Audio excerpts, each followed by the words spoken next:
life, every day, late at night, not okay, all I want. Ganda ating weather. Hello, guys. Hello, guys. Welcome back again sa aking YouTube channel. This is Mabi Crealoy on the house. Hello. Yan, magandang tanghali na. Actually, mag 1 o'clock na. So, I'm here. May bukas ang aking cabinet. So, today is another holiday. So, it's Friday today. It's April 4.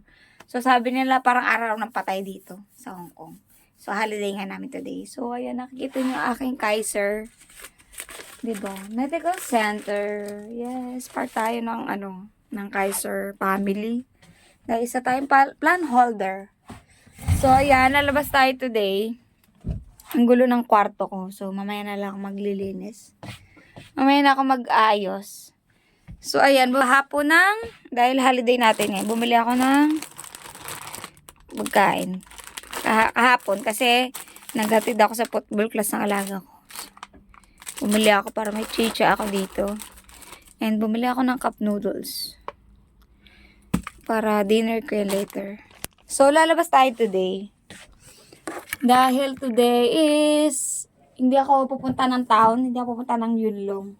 Kasi nga ayoko lumabas. Tanghali na ako nagising ngayon. Mga around oras yun?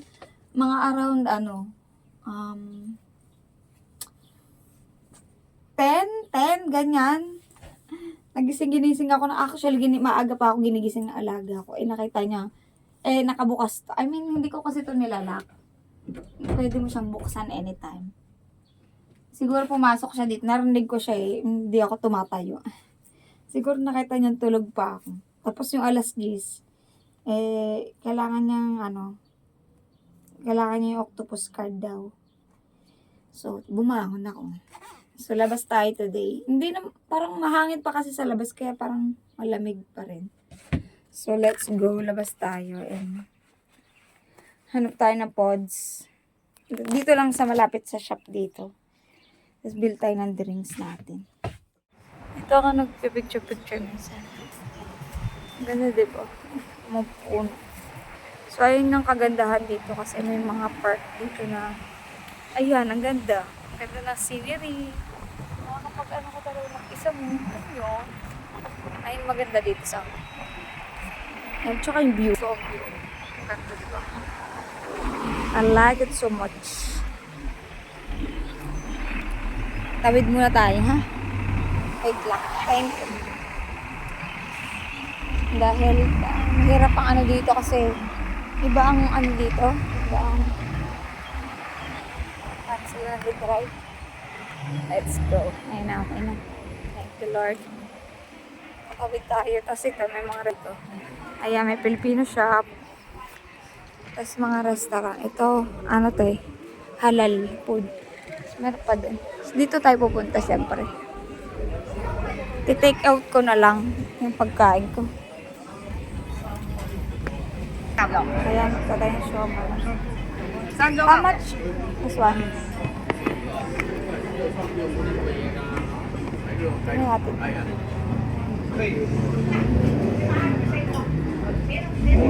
Kuha tayo ng isa nun.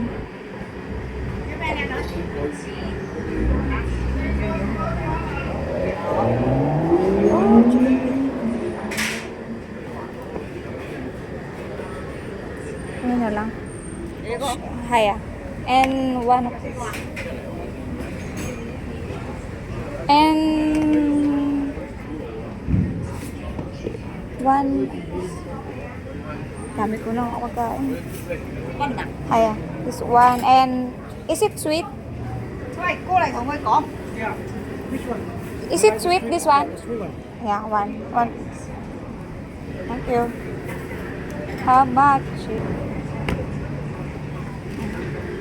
I'm back. I'm back home. Andito na ako sa, alam niyo guys, sabi ko magtitipid ako. Bumili ako ng cup noodles para ay lang chichichain ko. Ending, napagastos pa rin ako. Napagastos pa rin ako. My goodness. Bumili ako mani. Duman ako sa Filipino shop. Bumili ako ng drinks ko.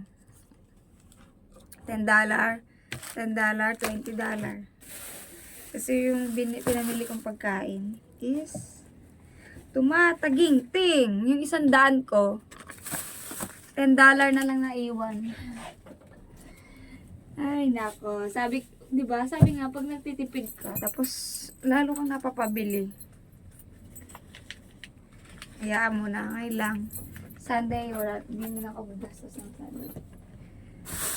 Medyo pricey rin pala to. Kasi, yung mga pricey din. Alam ko, isang ganto, yung ban nila, is $11. So, ayan. Alam ko, $11 ang isa niyan. So, I had to, okay. Ito yung may parang siopaw sa atin style. Ayan. So, ito yung matamis. Tapos, may binili ako dito na siomai. Dapat yung shrimp dumpling yung kinuha ko. Late na kasi dumating yung ayan na mga bubukas. Ayaw niya. Ay, higpit niya. Fairness. Ayan, ang ating siomai. Tsaka yung parang dumpling din na Ayan, ang kakainin natin. Ang ating food today, ang ating lunch. Iniisip ko mag-cup noodles ako or so ayan ang ating food today. Ayan siya.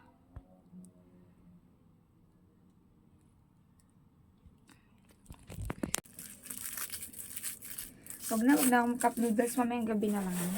Or dapat ngayon ako mag-cup noodles, lunch. Tapos mamayang gabi, hindi na ako mag-noodles.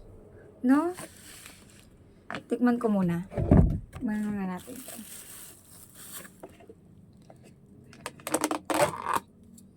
Kasi pag gabi, no, dapat hindi ko mag-cup. Ito, masarap tong siomai nila. Kumuha ko ng toyo sa bahay kasi alam ko walang toyo dyan eh. Wala siyang nilagay. Ito talaga yung mga homemade talaga na Yan.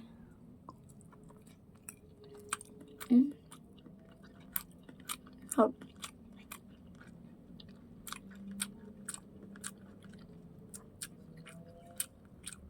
Masasahan mo talaga yung shrimp. Guys, ano na to? $70 na to. I think yung isang order neto $24. Pero pwede na. Hop. Nasa ito.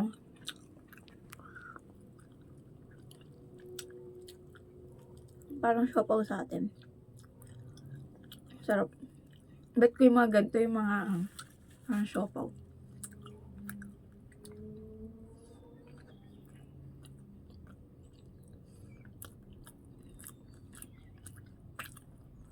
Masarap din.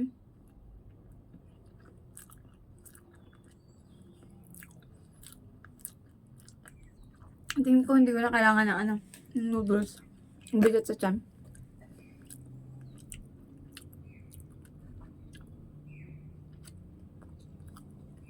Sarap.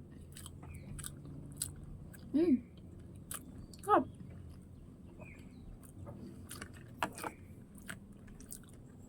Ang malapit lang.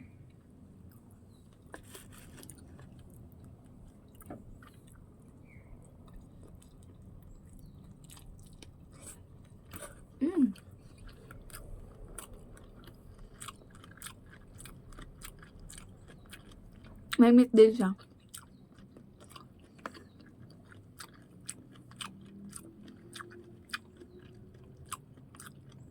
Masarap sana yung kanina. Ang huling shrimp. Parang isang buong shrimp na ganyan. Mas nirapper lang siya. Sarap. Masarap yun eh. Mas nga lang, nakabalot na to. Mas bet ko yun eh. Uli ko na nakita. Mag-save ako. Dalawang siomai, dalawang ganito. save ko para mamayang gabi. Kasi yung isang pau ko, mamayang gabi na yan. Bukas, working pa naman ako bukas, Sabado. Linggo, day off ko. Ayan, swerte ako. Hindi ako swerte, blessed ako na may kwarto akong ganito, may space ako. Kasi normally, yung mga lumalabas talaga, nagtatambay sa park, ganyan. Kasi, gusto nila makalabas ng bahay. Alam mo yun, hindi nila makita yung amo nila kahit one day. Walang manggugulang bata, ganyan. Kasi ako, ang kwarto ko kasi nasa likod. So, hindi nila ako basta-basta ma-istorbo. Kung lumabas sila ng bahay, yan.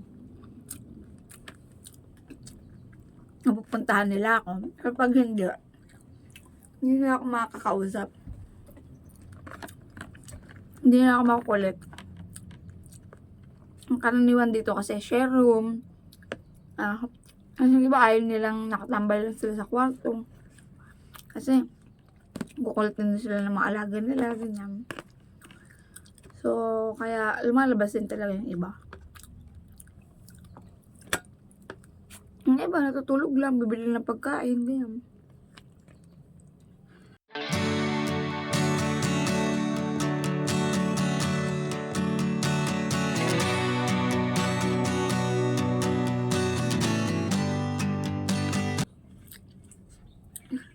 Alam nyo guys, answer prayer talaga. Totoo ang panalangin talaga. Ay sinasagot ng Diyos. Pag tama yung motive mo, di ba, ng puso mo. Ang amo ko kasi, last time, last few weeks, yung kapatid na amo kong lalaki, is kumuha siya ng bahay dito sa Hong Kong. Parang public house. And then, kailangan niyang mag-move na sa bahay nila ng parents niya kasi doon siya nakatira. So, parang okay na yung, pag once ka pala kumuha ng bahay dito na public housing, kailangan, lilipat ka na ng bahay. Parang, hindi ko alam kung bakit gano'n na, kasi doon siya nakatira kala yeye, tsaka kala mama. Silang tatlo doon. Yung single na kapatid ng amo kong lalaki. Tatlo sila doon nakatira. Tapos, ngayon, since nakakuha na siya ng housing property dito sa Hong Kong, public yun, I think public, government siya. Kailangan mo mag-move out doon kung saan ka nakatira. Sa bahay ng parents mo. Kailangan mag-move out ka. Alis ka doon.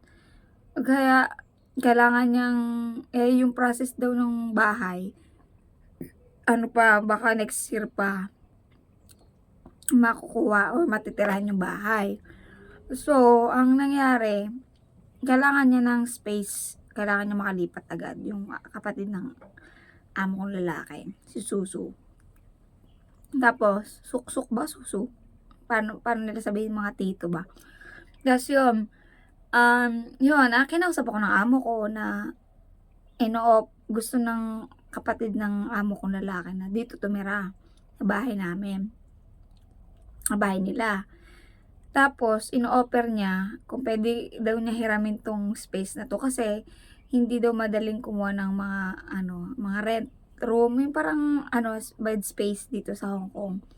Parang nakapila pa siya, nag-a-apply pa lang siya. Tapos nakapila siya, nag-waiting siya sa room.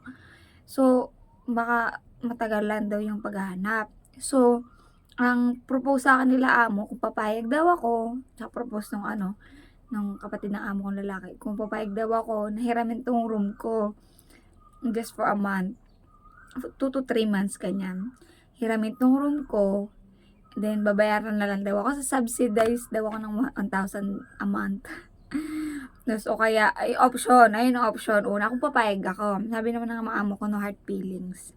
Kasi syempre, hindi naman kami pwede magsama dito, di ba?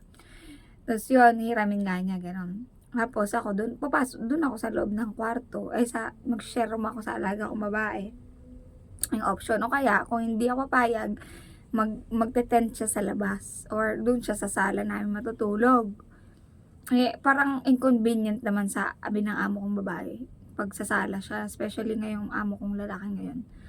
late siya umuwi, 'di ba? Parang inconvenient din sa kanya, sa kapatid na amo ko, tsaka sa amin din. Tas ang sakit na parang parang naano naman, makonsensya naman ako kung mag-tent siya sa labas tapos nandito ako, 'di ba? Magte-tent siya dun sa ano namin, sa may garden, para lang may space siya. Kinausap ako na amo kung papayag ako, pag-isipan ko daw. So yun, tas hindi naman kailangan sagot agad. So mag-isip muna daw ako. So yun, pero no hard feelings. So yun, parang nag-iisip na ako yung magiging sitwasyon ko, pag doon ako sa kwarto ng alaga ko, pag Sunday ako, alam mo yun, wala kang space talaga kasi share room kayo eh, 'di ba? Hangga't di pa sila natutulog, hindi ka pa as in talaga makapagpahinga ng maayos, yung guguluhin ka pa nila, ganyan. Yung same routine namin noon, yung share room pa.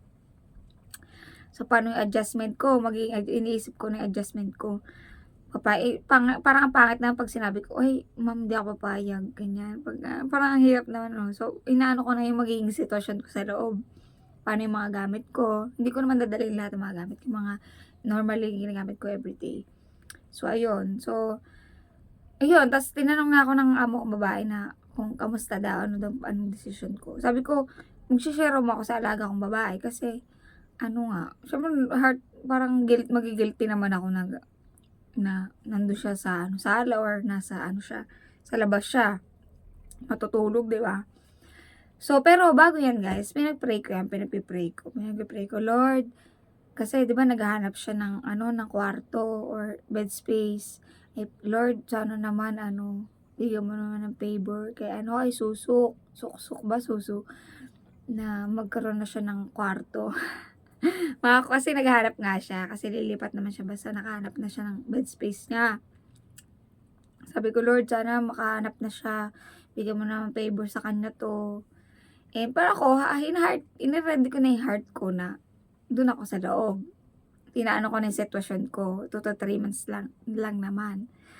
Tapos yun, Lord, pinag-pray ko talaga. Pinag-pray ko na magkaroon ng available room para hindi na ako lilipat, ganyan. So, pero ayun, pinag-pray ko, tapos nawala na sa ko yun. As yun nga, answered prayer. Tapos tinanong ako ng amo ko na, okay ba? Pumayag ako. Sabi ko, sige ma'am, payag ako, nandito ako, 2 to 3 months lang naman. Or so, ganyan. Bahala na. Tapos, inano ko na yung arrangement ko ng mga gamit ko ng pwede dito lang. Kasi may box pa ako dito. Siyempre, hindi ko na pwedeng alisin yan. So, ayun. And then, okay na. Pumayag na ako. Tapos, maya-maya, siguro mga ilang oras, sinabi sa akin na amo kong babae. Answered prayer. Sabi niya, hindi na kailangan kasi nakahanap na siya ng room. Diba? Praise God. Hallelujah. Talagang grabe. Sabi ko, thank you Lord. Thank you to Lord talaga. Salamat talaga Lord. Na may mga ganun talaga na, diba? Bibigay talaga niya sa'yo. Basta maano lang yung heart mo na, yung motive mo. Tsaka pag-pray talaga natin din yung mga tao na nangihingi ng sa atin. Health or whatever. Pag-pray din natin sila. Para magkaroon ng favor for them din. At sa'yo din, di ba? So, ayun lang, na-share ko lang. Nakakatuwa yung testimony ko na yun na answered prayer. Pero tuwan-tuwa ako. Tapos sabi, yes, thank you. Ganun ako. Hindi ko na kailangan mag-isip maglipat or anything na every Sunday. Ganyan, yung gagawin ko. Ayun, thank you Lord. So, ayun lang. Na-share ko lang. Hilig ako sa bawang. Yung fried na bawang. Sarap. Gusto yun na, nagpipray ko. Makausap ko sila amo about sa long service. Ay, brought up ko talaga yun. Hindi ako makakatulog pag hindi ko brought up. Hindi makakatulog. Parang naglilinger lang yung idea sa utak ko. Hindi ako mapakali. Kailangan masabi ko sa kanila. It's either negative or take nila negative or positive. Yeah. Basta sabihin ko sa kanila. Diba? At least yung mga amo ko alam nila. Pero I want to know ano yung take nila doon or ano yung position nila pagdating doon. Kasi may bulong-bulungan dito guys. Mandatory daw. Yung mandatory naman. Nagtag dito. long service sa mga Mr. Helper. Sabi, amay. Pero meron naman talagang long service sa Severance Pay dito. Hindi lang talaga napapatupad ng mga ibang mga amo. Kasi yung mga among na magawa kwento, nag-break ka. Pag nag-break ka kasi, parang niread sila na hindi nila ibigay. Pag tumanggi ka ulit ng renew. Diba? Lalo na ngayon wala akong agency. Pangatlong kontrata ko, wala akong agency. So, I want to know ano yung nila lang. Last one na talaga. Tingnan natin. Ano siya eh, very shake filled. Meron siyang may feeling siya. May feeling. Sana all my feeling. Strawberry. Bili ko dito $15. Naamoy pa eh. Kaya ba yung pag kumakain kayo, inaamoy niyo muna. Ako ganun ako. Parang aso. Sabi nila parang aso daw. Pag mo kainin, inaamoy.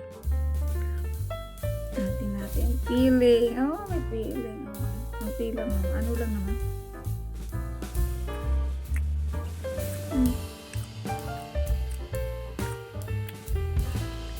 Wrap them.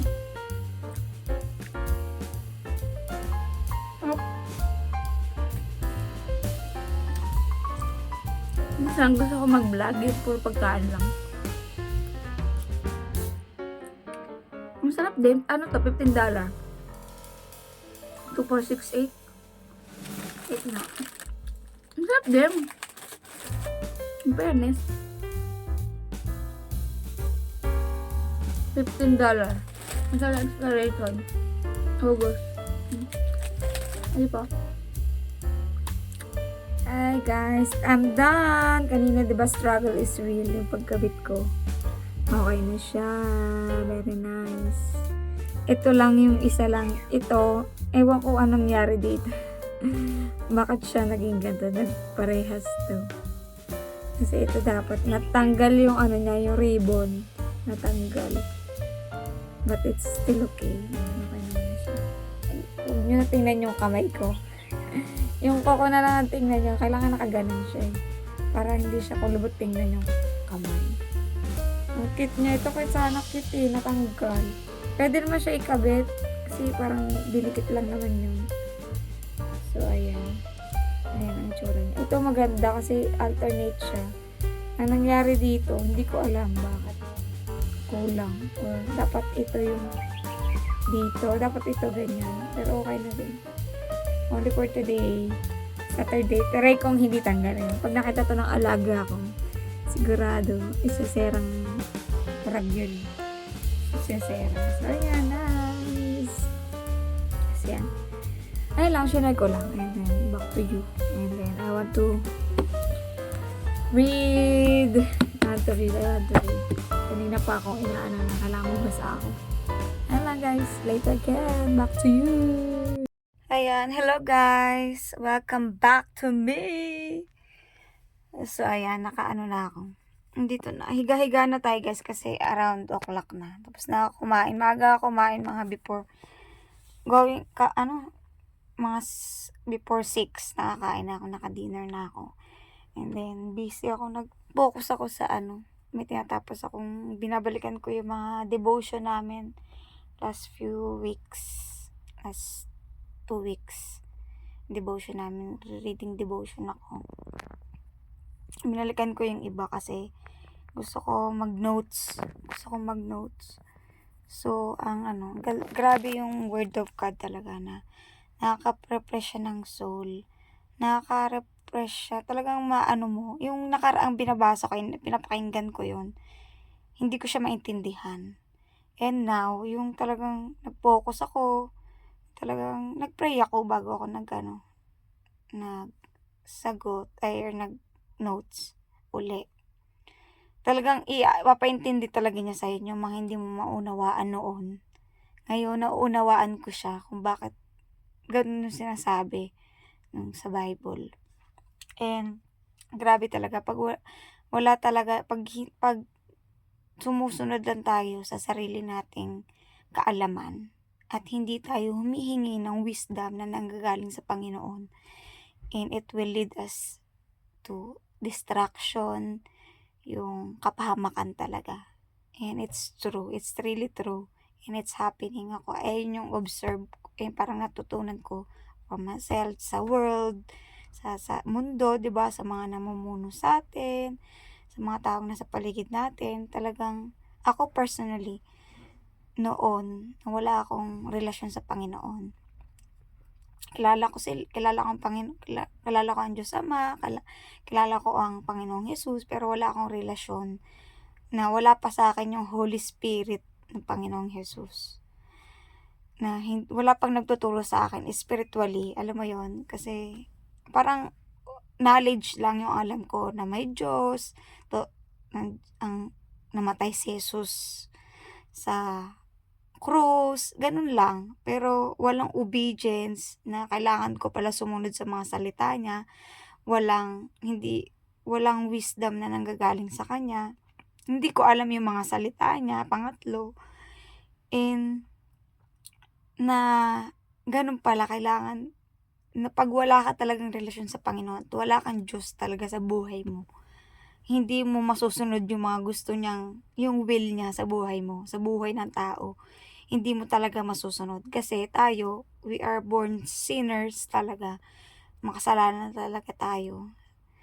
Simula nagkasala si Eva at Adan, di ba? So, through Jesus Christ, we receive Christ in our heart, in our life, and accept Him as our Lord and Savior, you will experience talaga mabaptize ka, hindi lang sa tubig, but in the Holy Spirit. The God's Spirit, it will be in you, na mamumuhay na siya sa'yo, sa buhay mo, and siya yung magtuturo sa'yo talaga. Ako kasi, in my experience talaga, noon yung nabubuhay ako sarili kong kaparaanan, sarili kong desisyon, hindi ako nakikipag-usap sa Panginoon. Yung parang nagpe-pray ka lang, Lord, ito yung mga gusto mo, ito yung gusto mo mangyari sa buhay mo, yung mga plano mo ba, sinasabi mo sa Kanya. Pero, hindi natin alam kung ano ba yung sinasabi niya. Kasi parang sa communication, di ba, kailangan two ways, hindi pwedeng one way lang, na tayo lang laging hiling ng hingi.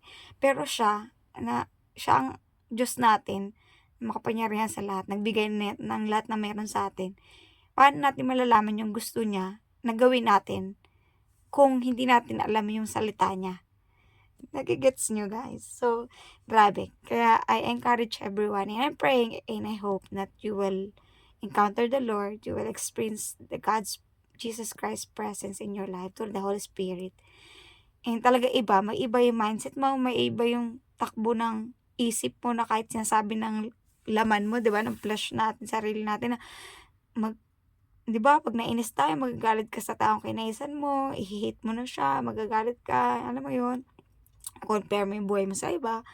But if you know the word, God's word, and it's true and it will happen, His promise, yung mga warnings niya, talaga nangyayari talaga sa mundo. And you will, talaga, hindi ka matatakot, but you will, continue to trust God, obey His word, and then, talagang magpatuloy ka lang. Dahil kasama mo siya, He will never leave you nor forsake you. Talagang kasama natin siya. And lagi niyang encourage natin, be still, and know that I am your God.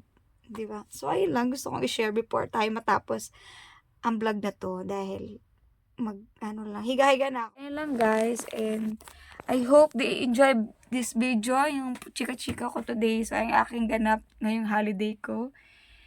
And yeah, masaya naman ang nangyari dito. Diba, nakapag-devotion ako, nakapagbasa ako, nakapag-vlog ako. So, ayun guys, I hope okay kayong lahat. Sana nag-enjoy yung holiday nyo kung nandito man kayo sa Hong Kong. And I hope to see you guys soon. And thank you for watching. And support nyo naman ako. Please like and subscribe naman sa aking YouTube channel if you like this video. And I hope to see you guys soon. And thank you for supporting kahit konti-konti. But it's okay. God will bless us more. If we obey His word. Yeah, gano'n. Merong corresponded na obedience talaga kailangan. Hindi lang puro blessing ang hingin natin. Si Lord, i-bless talaga niya tayo kahit sobrang matigas ang ulo natin. I-bless kasi may grasya pa rin siya. Tsaka merciful God pa rin siya. Pero we need to obey His word. So, how we gonna know His word? Through reading His word, the Bible. So, ayun lang guys. I hope to see you guys soon. And tomorrow is duty and Sunday is another day, a day off. So, ayun guys. I hope you enjoy this video. Please like, share, and subscribe sa aking YouTube channel. And see you in my next vlog. Bye guys. Ganda ng koko. Bye. God bless.